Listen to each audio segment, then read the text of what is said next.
Өглөөний нарыг эрүүл арга шиг сайхан жаргал байдгүй маа. Өөрийгөө урахгүй, эрүүл идэвхтэй амьдрна. Өрөөл бусдыг гомдоохгүй, буян бүтээж амьдрна. Өнгөрсөн алдаагаа давтахгүй, эр зоригтой амьдрна. Өөртөө шинжилж, бүтээж хинээлэг амьдрья гэдэг ийм өрөөтэй байдаг. Бидний үе чинь яг их зах зээлийн нийгэм шилжээд хувь хөдөлгөөнд ороод бүх юм ингээл ороо усруулсан байсан шүү дээ. Би одоо 88 он зэрэг салгаж ирэл. Тэгээд үйлдвэрт ажил хийж исэн. Тэгээд үйлдвэр тампуураад үйлдвэр байхгүй болоод тэгээд ер нь нэг 8 хэдэг болоод Орос руу 8-нд явал тэгээд ер нь замын шил очиж эхэлсэн л дээ. Орос руу очиод Оросч бол тэгээд архин нийлбэг үн хямдхан. Тэгээд мөнгөтэй 8 хийж яваа ч мөнгөтэй гэдэг тэгээд ер нь архийг болоод авч эхлэв. Явсан даа. Тэгээд сүүлдээ би ч сүүлийн 10 гаруй жил бол ер нь архиндаа томтоод гэр орносоо зүгтээгаад гудамжинд таран шанд архиугаал, гудамжаар л архиугаал хаа дараалсан газар хончоод ер нь тэгж явдаг болсон юм. Та сая ярьлаа шүү дээ, ингээд таран шаанд хоноод ингээд олцсон газар ингээд угаалт ингээд хоноод явахгүй байсан гэж ярьж шүү дээ. Тэр үеүүдэд та архиныхаа мөнгийг яаж болгодог вэ? За ер нь тэгэл янз янз шүү дээ. Жижиг сажиг хулгай. Тэгээд хүн амтныг шаналгана. Зарим үед жоохон халамцсан нөхдөдөг бол мөнгөнд булаагаал авчдаг байсан. Тэгээд ер нь аль болохоор архины мөнгө болчихоор юм юу л тэгэл тэрийг л итгэв байсан. Тэр өдгөө би найзтайгаа шил авна гэдэг гудамжаар явж лээсэн. Манай найз шил авдаг багт дагаад архины мөнгө олохын тулд явж байгаа шүү дээ. Тэгэж өөрчлөлт явж л үтсэн. Юм хийж үтсэн. Сүүлд нэг одоо найзтайгаа бас нэг цагаан сарын дараахаа манай найз гэрээсээ ээж байгаа цагаан сарын бэлгэний нэг күрдэг шиг булгай гэдэг байлаа. Тэгээд тэрийгэ зарах гэдэг явж байгаа төсчин зүгээр явсан чинь хөөгдөд үнэр танар амар гэдэг. Тэгээд би дотор бодчихсан арай л биш болж энэ даа. Нархийг нэг болчихсон гэд дотор бодоод тэгэл болж чадахгүй угаад яваад идэх гэсэн. Надтай аргуужсэн миний үеийн найзууд бол ер нь нэг өнгөрөөд дууссан. Сархад цавнаас усдаг дийлнэ гэдгээр тэгэл архилуу тэгэл яваанда би энэ муудал тэгэл цаанаасаа л тэгэл байхгүй болж байгаа. Би бол ер нь бас их муудж исэн. Одоо би ухаа болоогоо үдэд байхгүй. Лицээ явцсан. Сүүлдээ архиад ийлэхэд энэ шараа тайлахгүй жоохон удаад өглөө босоод салгалаад эхэлнэ. Тэгэл шараа тайлахгүй л бол бүр би сүүлдээ ундаг болсон байсан. Өөрөө мэдэхгүй тэгэл унаадаг. Манай найзууд хүртэл тэгээ цуг ууж байгаа нөхдөд маань хүртэл гайхдаг, айдаг. Яа ингэж хаад нэг өдөр өгөхгүй дээ та. Тэгээ ярьдаг байсан. Би өөрөө унаад өгсөн. Өөрөө мэддэггүй. Тэгээд нэг үтгэж манарсан. Юу болов? Өчигөө унчлаа шүү дээ. Одоо өөрөөсөө холдуулаад байдаг. Би аригчин бишээ. Тэр одоо гудамжинд ууж байгаа тэр хүмүүс аригчин гэхээс намайг гэртээ суугаад ингээд та энийг уучаад ингэж байгаа юм бол аригчин биш гэдэг байхгүй. Хүн өнөөдөр арих уугаад маргааш нь шартаад шараа тайлал эхлүүл тэр бол архины гүнзгий хамааралтай болоод эхэлж байна л гэсэн үг. Одоо би бол одоо харамсч байдаг ээжийнхээ амьд дээр гарчихгүй явтаа л гэж боддог байсан.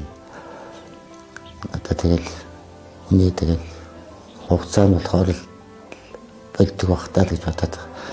Ер нь бол хүн ээжийнхээ амьд дээр нь болцсон бол бас нэг ганц 2 жил ч гэсэн амьд эрүүл харагдсан болоо гэж боддөө шүү дээ. Хүний их гэдэг чинь тэгэл өгтлөөр харам гэрчээр хизээч ирсэн хоод байж идэг халаагаад өгдөг.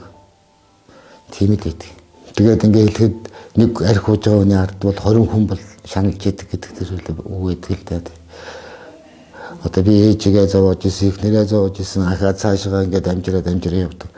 Би тэг чинь миний арх уух манай хадамд ямар хамаатай нэг боддог байсан чинь басгүй тэр чинь бас архины амаар л нөгөө чинь софтвер манай охиныг яаж аваад ийж аваад яаж зовоож аваад тэгэл тэр хүн чинь бас санаагаас сэтгэлэн зовоод явж идэг байхгүй.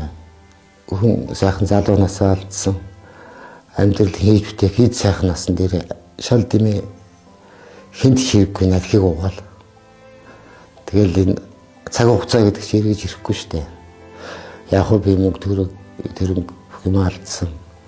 Би Оросоос ирчээд Дэмжимийн зах дээр контакт 8 хийгээд явдаг байсан. Хүмүүсээр бараа заруулаад явдаг байсан.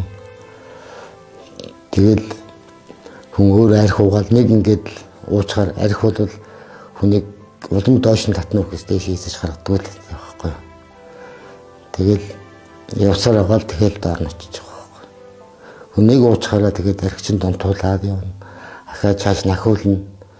Тэгээд энэ хэрэг төвөгт оруулна. Ер нь тэгэл архинаас болж ер нь их асуудал үүсдэж штэ ер нь чаддаг тэгэл. Тэрийг хүн өөрөө мэддэггүй. Би тохируулдаг уудаг, айтайхан уудаг, ийм юм байдгүй. Гээл уугаад идэг. Тэгсээр байгаа нэг мэдгэдэл тэр доор очсон байдаг байхгүй. Одоо би ихнэр хүүхдтэйгээ цуг амьдарч байгаа. Манай хоёр хүүхд тустай гарцсан. Ихнэртэйгээ хоёулахна байдаг. Одоо амьдрал тогтоо сайхан болцсон. Ер нь тэгээд хүн архилуухгүй бол бурхан цаанаас нэг гэхээр бүх ажил төрөл бүтдэг. Арх ухаа болоод ор хоронтой болсон. Хүний амьдрал шал өөр болсон, үн хунаатай болсон. Амьдрал бол цаанаас л архил дуухгүй бүх юм бүтдэг байхгүй. Бас энэ яг энэ эмчилгээнд ирэхэд бас өөрөө юу байх хэвээр. Дотроо нэг жоохон ч гэсэн болий гэсэн сэтгэлтэй байх хэвээр байхгүй. Тэгэхгүй хүчээр авчираад албан шаардаар энэ хүчээр ингээ ирээд энд суусан болчоод гараад архиа удаг хүмүүс байна шүү дээ бас. Одоо ер нь бол нэг 4-5 жил болтол бас энэ бодогдох үе байна л да. Хүн хүртэл зүудэнтэй хүртэл архиуж нэгээд одоо яаны би уудсан байх тэгээд сэржээс удаа байдаг. Тэгэхээр хүн бол өнөөдөр л уухгүй юм шүү гэсэн бүр бат итгэлтэй байх хэрэгтэй гэдэг байхгүй. Бид нар анх энэ клуб нэгээд ирж байхдаа бид нар чинь бас их гоё өрөөтэй байлаа шүү дээ. Өөрөө өөрийгөө урахгүй, эрүүл идэвхтэй амьдрна. Өрөөл бусдыг гомдоохгүй, буян бүтээж амьдрна. Өнгөрсөн алдаагаа давтахгүй, эр зоригтой амьдрна. Өөртөө шинжилж, бүтээлж хинээлэг амьдрья гэдэг ийм өрөөтэй байдаг гэсэн. Энэ өрөөгөө одоо хүртэл бүр сэтгэлдээ байнга уншиж авдаг байхгүй. Арх угаал яваад хүн улмал доошлнохоос дээшээ гардгүй амьдралыг бол эрүүл ухаанаар сэтгэнөхөөс согтуу ухаанаар хийж амьдралыг дээш нь амьдралыг өөдөн татчих чадахгүй. Тийм болохоор унаад үтсэн хүний хувьд хэлэхэд бол бүр доороос нь өдий зэрэгтэй амьдраад явж байгаагийн хувьд хэлэхэд бол өглөөний нарыг эрүүл арга шиг сайхан жаргал байдгүй маа гэдгийг хэлэх гэсэн юм да.